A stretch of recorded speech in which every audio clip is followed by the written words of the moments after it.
علماء خیر بھی ہیں، علماء شر بھی ہیں، جیسا کہ زندگی کے ہر شعبے میں ایسا ہی ہوتا ہے۔ ہر شعبے میں اچھے بھی ہیں، برے بھی ہیں، اچھے جج بھی ہیں، برے جج بھی ہیں، اچھے جرنیل بھی ہیں، برے جرنیل بھی ہیں، اچھے وکلاء بھی ہیں، برے وکلاء بھی ہیں، اچھے صحافی بھی ہیں، برے صحافی بھی ہیں، اچھے سیاستدان بھی ہیں، برے سیاستدان بھی ہیں، اچھے سائنسدان بھی ہیں، برے سائنسدان بھی ہیں۔ کون سا شعبہ ہے جس میں اچھے برے کی تقسیم نہیں؟ تو یہ تو ہے۔ جب زندگی کے ہر شعبے میں اہل لوگوں کی پہچان ہو سکتی ہے، نااہل لوگوں کی تمیز ہو سکتی ہے، اور ہوتی بھی ہے، اور وہ لوگ اہل اور نااہل کی تمیز کر لیتے ہیں، پہچان کر لیتے ہیں جو اس شعبے سے منسلک ہی نہیں ہوتے، تو ایسے میں علماء میں سے اہل علماء کی پہچان ہر شعبے میں اہل لوگوں کی پہچان سے زیادہ ضروری اور زیادہ آسان ہے۔ یعنی اچھے ڈاکٹر کی پہچان ضروری ہے نا، اس سے کہیں زیادہ اچھے علماء کی پہچان ضروری ہے۔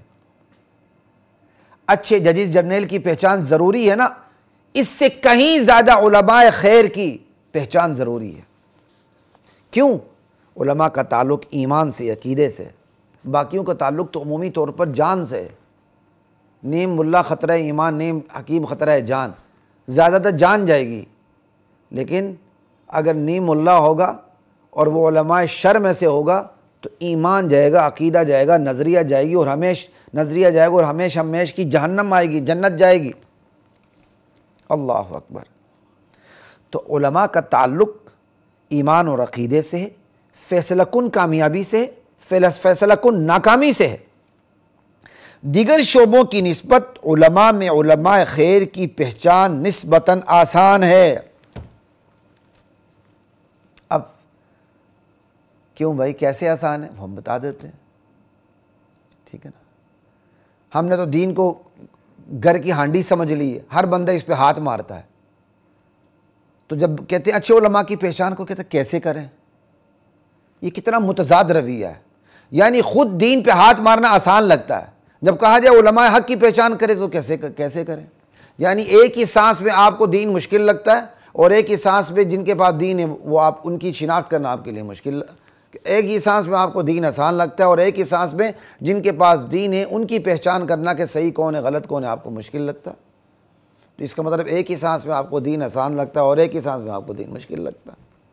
اللہ اکبر۔ تو یاد رکھیے، اچھے ڈاکٹر، اچھے انجینئر، اچھے جج، اچھے جرنیل کی پہچان اتنی آسان نہیں جتنی اچھے علماء کی پہچان آسان ہے، کیونکہ قرآن کا اعلان ہے وَلَقَدْ يَسَّرْنَا الْقُرْآنَ لِلذِّكْرِ فَهَلْ مِن مُدَّكِرٍ۔ ہم نے قرآن کو نصیحت کے لیے آسان کر دیا، کوئی ہے نصیحت لینے والا؟ ٹھیک ہے، تو اسی آیت کی روح سے آپ پورے قرآن کو دیکھ لیں، آپ کو پتہ چل جائے گا علماء حق کون ہے، علماء شر کون ہے۔ علماء کی پہچان بہت آسان ہے، ان کی جلوت سے، ان کی خلوت سے، ان کی تنہائی کو دیکھیں، ان کی محفلوں کو دیکھیں، علماء کی پہچان ہو جائے گی۔ ان کے شب و روز کی زندگی کو دیکھیں، علماء کی پہچان آسان ہو جائے گی۔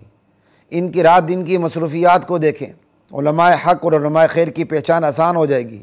شریعت کے بالکل بنیادی موٹے موٹے اصول کو دیکھیں، علماء حق اور شر کی پہچان آسان ہو جائے گی۔ اب چھوٹی سی بات کرتا ہوں، جب میں پی ایچ ڈی کر رہا تھا تو میرے استاد بتا رہے تھے کہ ان کے کوئی ساتھی یا کولیگ یا شاگرد ان کو کسی حضرت کے پاس لے گئے، وہ حضرت کے پاس بیٹھے ہیں، نماز کا ٹائم ہو گیا تو حضرت نے نماز نہیں پڑھی،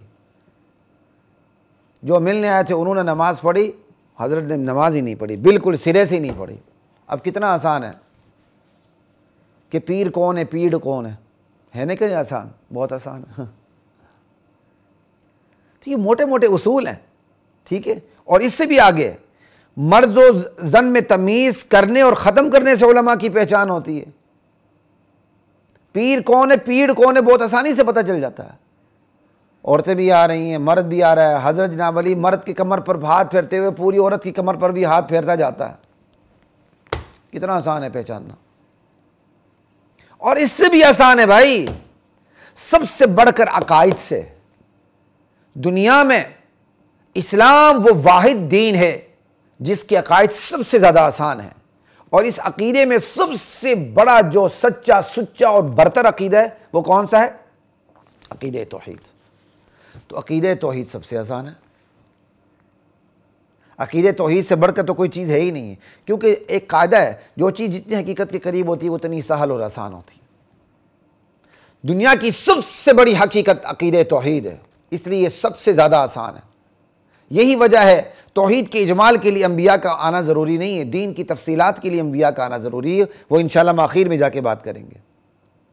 علماء کو کیسے پہچانا ہے؟ توحید سے پہچانا ہے۔ بڑی بڑی پگ پہنی ہوئی ہے، رنگ برنگی پگڑیاں پہنی ہوئی ہیں، بڑے جبے تھے، دبے تھے، قبے، لیکن بیٹھتے ہیں تو دین کے نام پہ شرک بیان کرتے ہیں۔ اللہ کے علاوہ بزرگوں کو عالم الغیب بتاتے ہیں، اللہ کے علاوہ بزرگوں کو حاضر ناظر بتاتے ہیں، اللہ کے علاوہ بزرگوں کو مختار بتاتے ہیں، اللہ کے علاوہ بزرگوں کو تقدیر کا مالک بتاتے ہیں، اللہ کے علاوہ کسی کے ہاتھ میں شفا سمجھتے ہیں، کسی کے ہاتھ میں بیماری سمجھتے ہیں، کسی کے ہاتھ میں نصیب سمجھتے ہیں، کسی کے ہاتھ میں قسمت سمجھتے ہیں، کسی کے ہاتھ میں اقتدار سمجھتے ہیں۔ اور بڑی بڑی پگیں جی، پگوں والی سرکار، لکھ لعنت ایسی سرکاروں کے اوپر جن کے سینے کے اندر شرک کی گندگی بھری ہوئی ہے۔ تو عقیدہ توحید سے علماء کو پہچاننا سب سے آسان ترین کام۔ اس کے بعد عقیدہ رسالت اور ختم نبوت کے مفہوم سے علماء کو پہچاننا سب سے آسان ترین کام۔ اللہ اکبر۔ ایک اور مضمون بھی یاد آ گیا، اس پر بھی انشاءاللہ ہم بات کریں گے۔ ہم اس مضمون پر بھی بات کریں گے ختم نبوت کے حوالے سے، معذرت کے ساتھ، جس پر ختم نبوت والے بھی بات نہیں کرتے ہیں، کیونکہ ختم نبوت کی سٹیج پر بھی اللہ کے نبی کے دشمن، زندیق، مرتد صحابہ کو گالیاں دینے والے بھی آتے ہیں، لہذا یہ ان کے بارے میں چپو بن جاتے ہیں اور ختم نبوت کا وہ مفہوم بیان نہیں کرتے جس سے وہ ناراض ہوں۔ ایسے مداہن علماء کی بھی اللہ انشاءاللہ گردن پکڑیں گے قیامت کے دن۔ مشرکوں کو سناتے ہیں جی جس نے ختم نبوت کا کام کیا اس پر اللہ کے نبی کی شفاعت واجب ہو گئی۔ بڑے بڑے مشرک دین کا کام کرتے ہیں اور اس غلط فہمی کا شکار رہتے ہیں، اللہ ہم چونکہ ختم نبوت کا کام کر رہے ہیں، اللہ کے نبی کی شفاعت ہم پر واجب ہو چکی ہے۔ ایک نہیں 1000 سال تمہیں عمر ملے، نوح علیہ السلام کی تمہیں عمر ملے، تم پوری عمر ختم نبوت کا کام کرتے رہو، لیکن تمہارا جو عقیدہ شرکی ہے، گندگی، پلید، نجس ہے، تم 1000 سال تک ختم نبوت کا کام کرتے رہو، جاؤ گے تم جہنم میں، کیونکہ تمہارا عقیدہ توحید ٹھیک نہیں ہے۔ اور ہمارے علماء جن کے عقیدے ٹھیک ہیں مگر مداہن ہیں، وہ آ کے ان کو یہ نوید سناتے ہیں ختم نبوت کے کام کرنے والوں کے لیے اللہ کے نبی کی شفاعت واجب ہے۔ انا للہ و انا الیہ راجعون۔ بڑے بے ایمان اور مداہن مولوی ہو تم، جو توحید کو نظر انداز کر کے ختم نبوت کا مفہوم بیان کرتے ہو، اور ختم نبوت کا وہ مفہوم ہی بیان نہیں کرتے جس سے زندیقوں، مرتدوں اور دشمنان صحابہ پر چوٹ پڑے۔ لا الہ الا اللہ۔ تو بات ہو رہی تھی خواتین و حضرات کہ علماء حق کی پہچان کیسے ہوگی؟ عقیدہ ختم نبوت کے مفہوم سے، عقیدہ رسالت کے مفہوم سے۔ سمجھ آئی بات؟ اس سے علماء حق کی پہچان ہوگی۔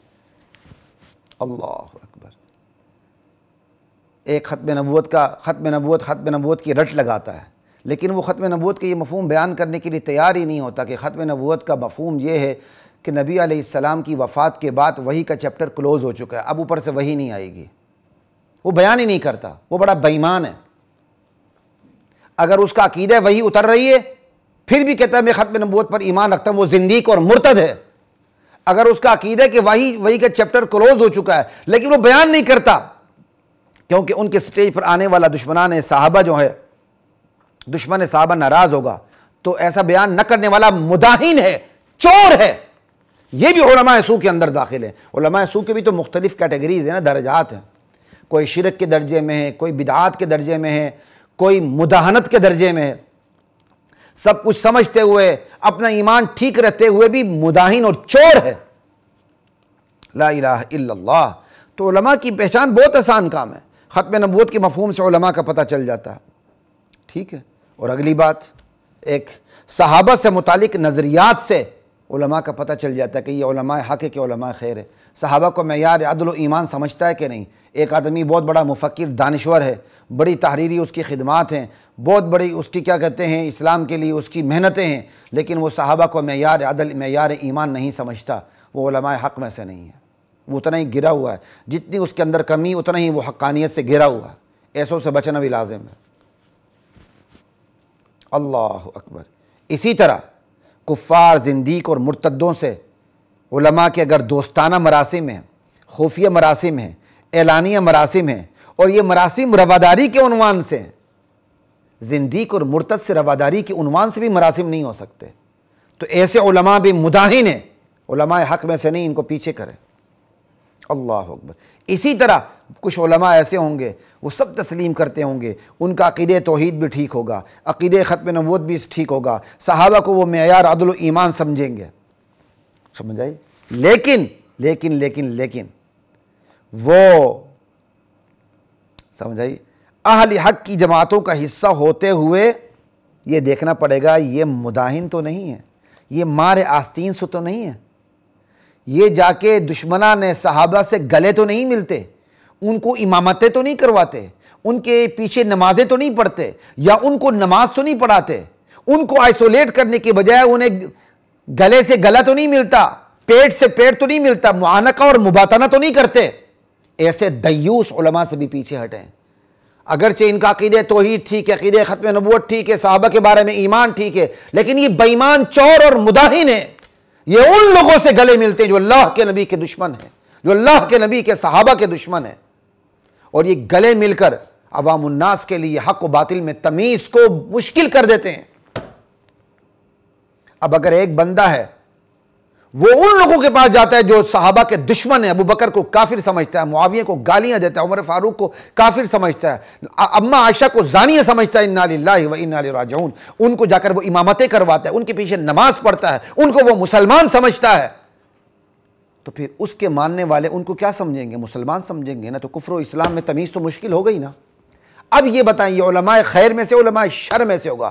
ایسا کوئی سیاستدانوں میں سے بھی ہے تو بے ایمان ہے، ایسا تبلیغیوں میں سے بھی ہے تو بے ایمان ہے، ایسا وہ اپنے آپ کو بڑا دانشور بنا کے کانفرنسیں کرتا ہے، وہ بھی ایک نمبر کا مداہن، چور اور بے ایمان ہے۔